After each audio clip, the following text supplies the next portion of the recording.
Greetings, Minecrafters, and welcome to another Minecraft discussion on all things well being. This is Dr. Kimberly Quinn here today to, of course, remind us all that by becoming the boss of our brain, we can truly live our very best life because thoughts come first and feelings come second, and then actions or behavior third.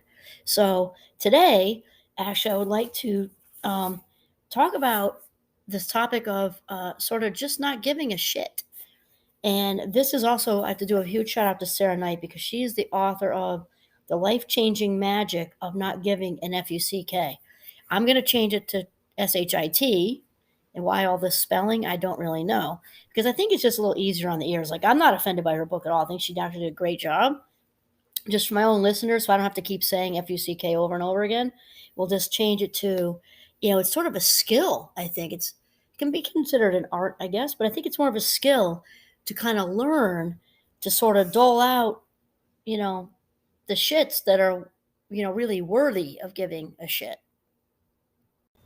So really the big questions are, do you find yourself, super stressed out and just finding that you're just overbooking, you're cramming too much into your day when there aren't really enough hours, just being that yes person. And, are you basically feeling, overwhelmed? Have you incorporated enough playfulness in your life? Do you play? I don't care how old you are.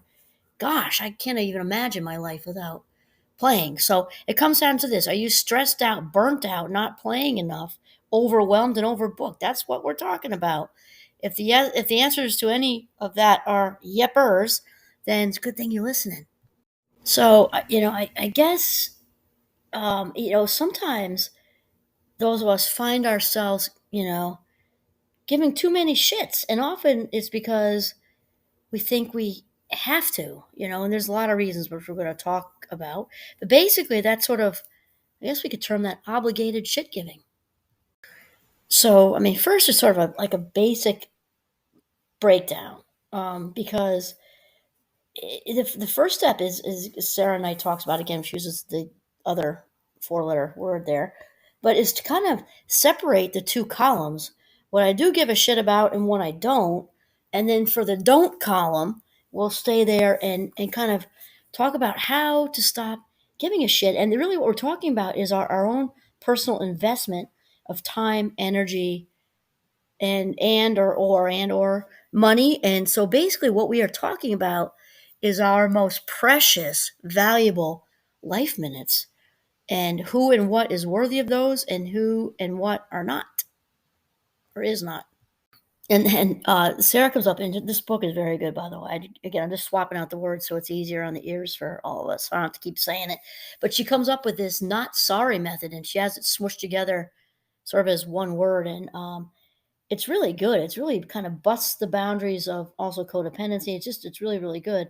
So she talks about the not sorry method is minimizing the time and money and energy, that we're, pouring into, she writes, useless people and things. That's pretty clear. I mean, that's like spot on. I'm sure we can, think of many, and also circumstances. I would say people, things, and circumstances. The only thing I would swap out is the useless part because sometimes I wouldn't want to call anybody useless, but sometimes it's really if it's waste, and it is wasting our valuable life minutes on people who, again, I'm not saying they're useless because they're useful to somebody. They may not just not be useful in our lives at that moment. We may not be in the same kind of growth place that they are in. We may not have a lot in common, and they may be in a different kind of growth place with somebody else and have things in common with other people. Though we tend to be obligated, and we feel obligated to just say yes to things and show up at events because we feel like we have to when they're not sparking joy in us. And if they're not sparking joy in us and they're not doing anything for our happiness level, they're just kind of there, like the conversations aren't, kind of promoting growth in both ways, kind of thing. Also true with things, we'll get to that later, and situations. It's often just time to move on because we only have so many life minutes to spend in one day. So when I say, you hear me say frequently, spend our life minutes as if they're cash, which means we have to make choices. It doesn't mean that that person is not worthwhile. I just did a whole nother video. We're all worthwhile. We all have something to bring to the table. We're just saying that there are only so many minutes in a day. And sometimes we just need to we just need to be wise about how we are spending our life minutes. So basically we're talking about being that yes person. And from a well-being standpoint, this just isn't healthy. And I had just in Mindcraft with my students a couple weeks ago, we talked about why we often say yes when we really want to say no. It doesn't mean an unkind way or anything. Just say no. We're often invited to stuff, and people are well-meaning. You want to join this, you want to join that, you want to come to this, you want to come to that. And again, it comes down to choices, just like we would make choices with our own budget of money, right? I'm going to choose to spend money on this and not that. It's just making a choice. Well, Sarah gets into talking about having, a shit budget, basically, because we only have so many shits to give, or which translates into what we talk about, which is our life minutes. We only have so many. We only have so many in a day, in a month, and in a year, and in the end, we all know how that works.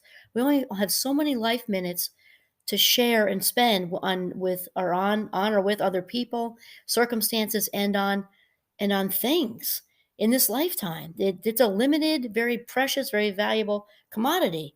And so our life minutes need to have a budget just like we would with money. So if we talking about this in the sense of saying yes to things, it's like basically take pretend like our life minutes are dollar bills.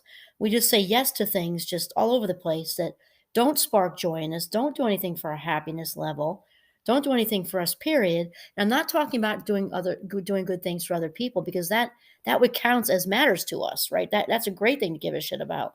Just like in the video I just did about being a mirror of value to people. That is absolutely something to give a shit about. So I just want to be clear about that.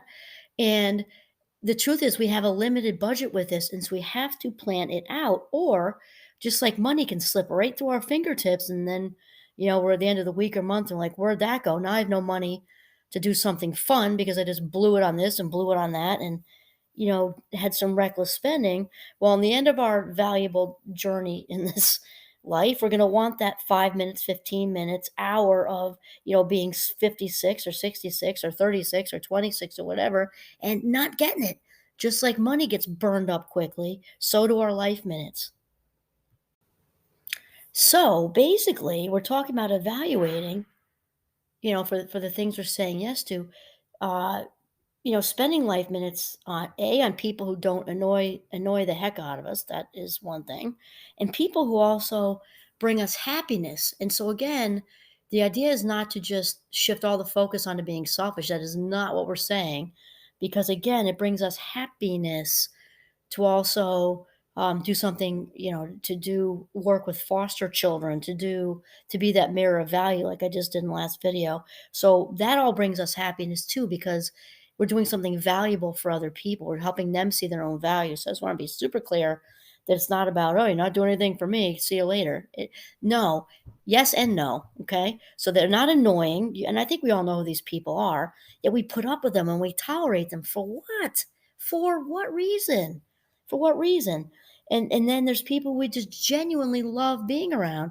So, and we have to, just like any other budget, trim the fat. When times get tough, we let go of some things. Let go of the annoying ones, absolutely, positively, for sure, and embrace and spend way more life minutes on those who bring us happiness, and we bring them happiness and growth and things like that.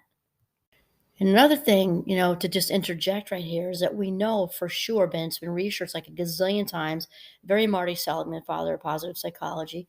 We know that our relationships are positive. I need to be careful because the toxics do the opposite. Our positive relationships are the number one for us living very long lives, number one for longevity, and also for quality of life.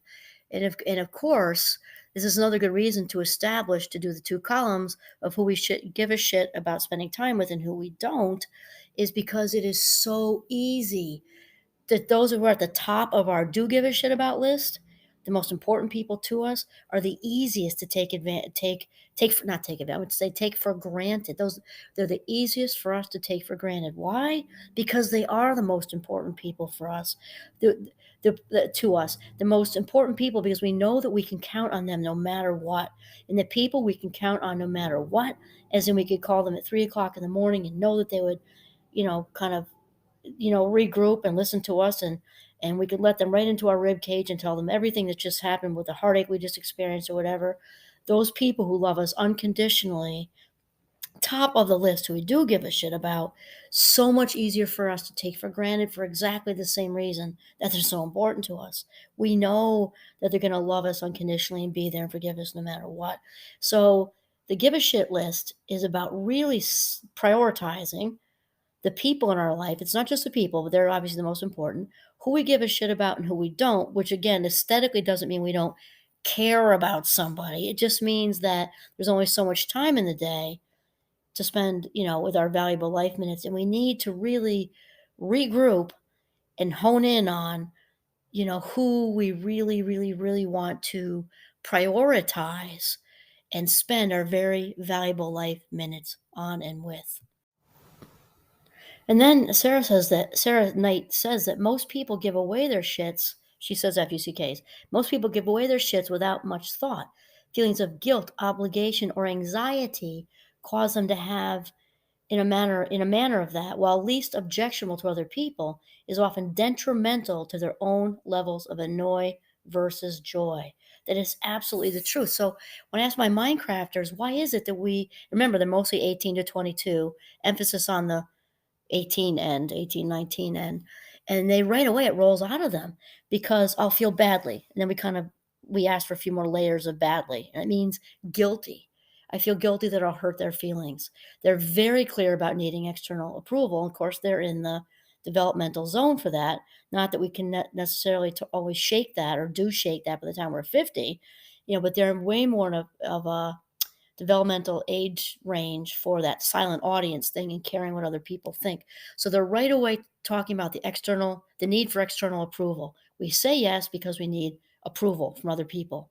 That is something we want to shake for sure, because the only approval we need is the approval on the inside. And the need for external approval is a thief of life minutes, just a thief.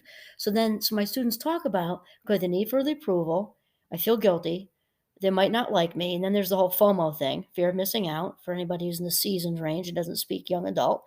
That's fear of missing out. And then there's also an even like another amped up level of FOMO, because if I say no like 3 times to this nice friends group, because I really just feel like I don't want to go out to a party, I just want to binge watch whatever on Netflix. If I say no like 2 or 3 times, then they stop asking me. So there's all these reasons that we say yes when we really want to say no. I feel obligated. Sometimes I know with professional level, I know this for sure. I call it Actually, I can't give myself credit. That'd be my husband. He says, well, do you want to just go for optics? And that means to be seen at whatever said event, because maybe that event is on the professional level, like a big meeting, like for us to be a town hall or something where it's one big, my colleagues would actually call it a super spreader right now because of the Rona. But you want to, like, if you want to be seen that you were there, you might not give 2 shits, forget any more shits about what's actually being said in whatever meeting applies to your work. But you want to be seen that you were there and sort of like appearing like you do give shits kind of thing. So we would label that as false, or fancier, we could say faux shit giving, which is really, all about the optics. And if we're honest, I think we can admit that we've probably all had, you know, more than a few of those situations. It also applies to family, like if there's, like the 19th bridal or baby shower, or Jack and Jill shower, whatever. And it's one thing if it's, somebody close to you, but it's like the fifth cousin 3 times removed, but that you're gonna catch heck from your parents or your mother-in-law or whatever, and it's gorgeous. Like right now, today in Vermont is the most beautiful fall day. It's the ideal temperature, and it's breezy and sunny, and the leaves have turned. And the very thought of being locked in to any kind of event, if it weren't my own children on that level, would just be excruciating. So when it's something like that and it's not your main people, and it's, the fifth cousin twice removes, Beagles, puppy shower. Oh my God, just say no. Save the life minutes. Again, if we think in a budgetary sense, like right now it's an absolutely spectacular um, Saturday, and I'm actually looking all it out. I'm looking at it right now through glass. I've been doing this with this very fun podcast because this doesn't work for me. I love this. This is playing for me, and I was going to be on the deck, and the only reason I'm not, which is just inches from me being outside, is because it's this lovely breeze would have made it an annoying sound on here, which is why I'm just looking at it through the glass, and it's still absolutely gorgeous. So we're talking about the shit budget. So if we're talking about a day like this, again, if it's not for your own children or your partner, somebody like super inner circle, we're thinking of layers of the onion, and it's the second cousin twice removed, who you haven't seen in 20 years, is daughter's best friend's Beagles puppy shower. And it's gonna you gotta drive there, you gotta drive back, you gotta do all the bullshit small talk with people you don't see and don't really care about. Again, not in a deep way. It's just they're not your main people.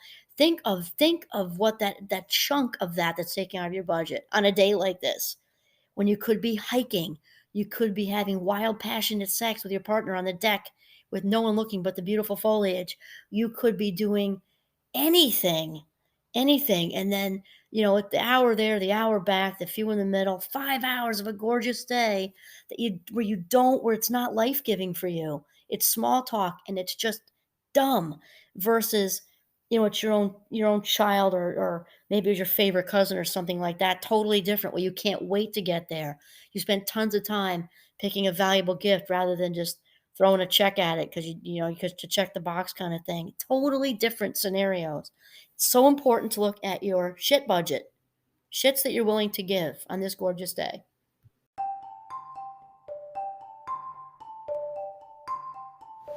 And okay, so when we get to Sarah's wonderful, not only her shit budget, but also the not sorry method. It doesn't mean we're cruel, bad people. It means we're healthy people. And if you remember I just thought of this at this minute, Brene Brown, who's also a dear friend, she doesn't know yet either. I mean, Oprah's like, definitely my number one. But I really like to meet Brene too, because, and Oprah and Brene and I are just like right on the same page with this whole thing. You remember Brene talked about her research with, when she did research with compassionate people, and she found that the most compassionate people that she interviewed, which were lots and lots and lots, because this is like her thing, compassion and shame, she has great stuff. The most compassionate people were actually the best boundary setters. They were really great boundary setters, which means they said no. They said it politely and kindly, though they said no. And the reason is when we're able to be compassionate like that by setting our own boundaries, that means we love and accept ourselves, and we value our own life minutes. We cannot value the life minutes of other people if we don't value our own life minutes. And setting boundaries is healthy, and it can be so hard to do for the previously mentioned reasons. And so we first have to, again, evaluating that baby shower on a beautiful day, who's not our main people, right? We have to first, we can hit the pause button too. We don't have to respond. Those things are usually have notice, right? We can, if we don't want to, we can send an email. We can, if it's a little like they used to do old school with the RSVP and the little card inside the big invitation, we can send back a no and a nice note, thank you, and let go of the guilt.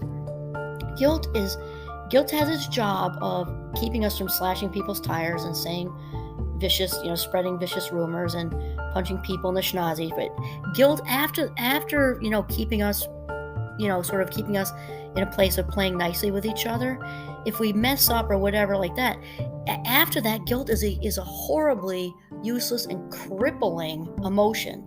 When with this example of, we RSVP to this thing, and my mother or my mother-in-law is going to be mad at me, and like, who knows where that's going to go, and then I'm going to have to hear about it again at Thanksgiving, and this is all just easier to just go and blow this beautiful, gorgeous fall day on this shower that I don't want to go to. Nobody there is anybody I need to talk to or want to talk to. Again, they're not evil demons.